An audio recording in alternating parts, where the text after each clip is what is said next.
গাজীপুরে পূজার প্রস্তুতির খবর জানাতে আমাদের সাথে যুক্ত হচ্ছেন সহকর্মী ইকবাল সরকার। ইকবাল, প্রতিমা তৈরির কাজ কোন পর্যায়ে এবং পূজার আয়োজন কেমন দেখছেন, পাশাপাশি মণ্ডপে নিরাপত্তা ব্যবস্থা সম্পর্কে আমাদের জানাবেন। এবং মহানগর জুড়ে 450-এরও বেশি পূজা মণ্ডপ রয়েছে, যেখানে পূজা মণ্ডপ তৈরির কাজ চলছে। আর অধিকাংশ পূজা মণ্ডপের যে প্রতিমা, সেই প্রতিমা নির্মাণ কাজ শেষ হয়ে গেছে, প্রতিমা তৈরির কাজ শেষ হয়ে কোথাও কোথাও এখন সাজসজ্জার কাজ চলছে, শেষ মুহূর্তে রঙের ছোঁয়া চলছে। গাজীপুর মহানগরের মধ্যে সবচেয়ে বড় যে কয়টি মণ্ডপ রয়েছে, এর মধ্যে এই শিববাড়ির এই মন্দিরটি একটি।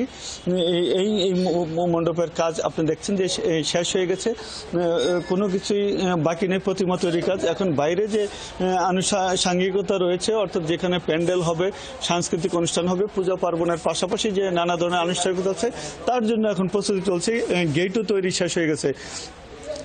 নিরাপত্তা বিষয়ে এবং সার্বিক আয়োজনের বিষয়ে, যে উৎসবের আমেজের বিষয়ে আমি এখন একটু কথা বলবো। গাজীপুর মহানগর পূজা উদযাপন পরিষদের যিনি সাধারণ সম্পাদক নারায়ণ কুমার দাস, এবং তিনি এই মন্দিরেরও সভাপতি, তার সাথে আপনাদের প্রস্তুতি কীরকম রয়েছে, নিরাপত্তা বিষয়ে আপনাদের কি বলার আছে?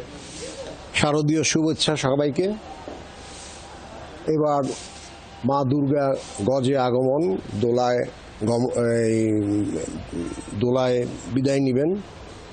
তো আমাদের প্রস্তুতি প্রায় সম্পূর্ণর পথে আপনি দেখতে পাচ্ছেন। তো আমরা আশা করি বর্তমান সরকারের আইন শৃঙ্খলা বাহিনীর মাধ্যমে আমরা সুন্দরভাবে পূজা উদযাপন করতে পারবো।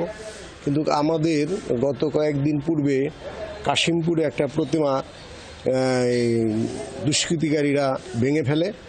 সেই জন্য আমাদের গাজীপুরের সবাই একটু আতঙ্কে আছি যে আর না জানি কোন ঘটনা ঘটে। তো আমরা অনুরোধ করব প্রশাসনকে এবং আমাদের পুলিশ কমিশনার মহোদয়কে, আমাদের যেন আগের চাইতে এই বছর আরেকটু বেশি সিকিউরিটি দেওয়া হয়। কারণ দেশের পরিস্থিতি আমরা অন্যরকম অন্যবারের তুলনায়। তো সেই জন্য আমরা প্রশাসনের কাছে অনুরোধ করব, ওনারা যেন আমাদের এই পূজায় সার্বিক সহযোগিতা করেন এবং প্রশাসনের ভালো একটা আমরা সহযোগিতা কামনা করি। আর আমাদের জেলায় 450-এর উপরে পূজা হতে যাচ্ছে। এর মধ্যে গাজীপুর সিটি কর্পোরেশনের 121টি পূজা উদযাপিত হবে। ধন্যবাদ। শুনছিলেন যে পূজার যে প্রস্তুতি নিয়ে বলছেন এবং নিরাপত্তার তারা দাবি করছেন। ইতিমধ্যে প্রশাসনিকভাবে জেলা প্রশাসন, মেট্রোপলিটন পুলিশ কমিশনার, গাজীপুর জেলার পুলিশ সুপার, তারা আলাদা আলাদাভাবে সভা করেছেন, সমন্বয় সভা।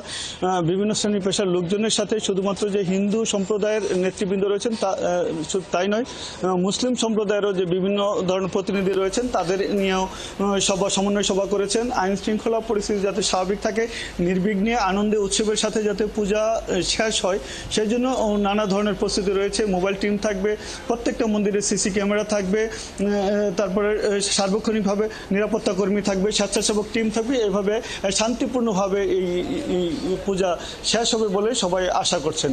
এই ছিল গাজীপুরের সর্বশেষ পূজা নিয়ে পরিস্থিতি।